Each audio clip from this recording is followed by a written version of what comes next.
성경에는 다양한 은혜가 기록되어 있습니다. 죄를 사하시는 은혜, 거룩해 하시는 은혜, 마음을 고치시는 은혜, 사역을 감당하게 하는 은혜.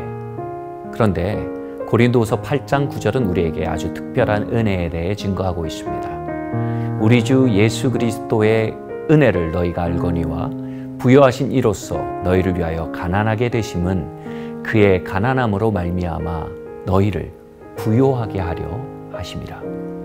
바로 부요케 하시는 은혜입니다. 목사님, 이 부요케 하심이란 말은 영적인 부요를 말하는 것이 아닙니까? 이 문맥은 영적인 이야기가 아닙니다. 연보에 대해, 즉 돈에 대해 말하고 있는 문맥입니다. 그렇다면 부하게 하는 은혜를 제가 받기를 원합니다. 이렇게 말씀하는 분들이 계실 것입니다. 이 은혜에 대해 조금 더 설명드리겠습니다. 같은 장에서 바울은 이렇게 말합니다. 마게도니아 사람들에게 이 은혜가 임하여서 그들에게 시련과 가난 아래서 큰 연보를 드리게 했다고 말입니다. 그 은혜가 임하여서 궁핍 가운데 큰 수익을 거두게 됐다 라고 하지 않았습니다. 그 은혜가 임하자 궁핍 가운데서도 힘에 지나도록 자원하여 드리고 나누게 되었다고 말합니다.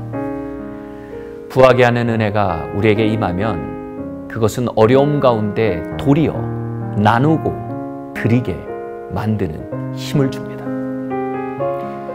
교회 개척 초기 10,000원짜리 한 장이 아쉬울 때였습니다. 한 집회에 갔다 오랜 친구를 만났는데 책을 사서 선물하고 싶은 마음이 들었습니다. 궁핍 가운데 나누고 싶은 마음이 든 것입니다. 이것은 정말 초자연적인 것입니다. 그래서 저는 그것이 하나님이라 믿고 책을 선물했습니다.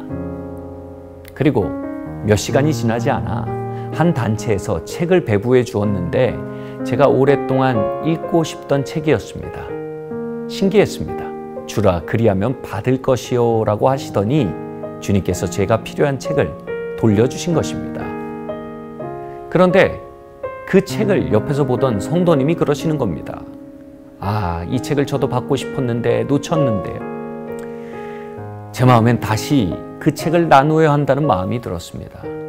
동시에 인색함으로 저항하는 마음도 들었습니다. 주님 안 됩니다. 그런데 저는 관대함을 따라 그 책을 나누기로 결정했습니다. 성도님은 깜짝 놀라며 고마워했습니다. 그런데 다음 날 바로 그분에게서 다시 전화가 걸려왔습니다. 전도사님, 제 마음에 이상한 마음이 듭니다. 멀리 가실 일이 있다고 들었는데 그 비행기 경비를 제가 대고 싶다는 마음이 자꾸 듭니다. 저는 출국할 일이 있었고요. 그 비용을 놓고 기도하고 있었습니다.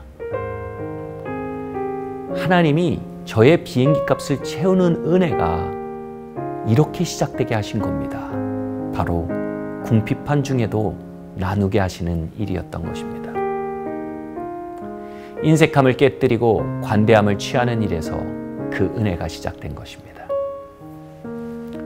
관대함은 재정의 영역을 덮는 하나님의 임재의 현현입니다.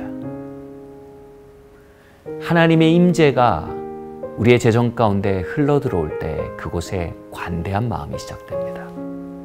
그때 관대한 삶을 선택하십시오. 나누고 드리게 하시는 하나님의 은혜에 응답하십시오.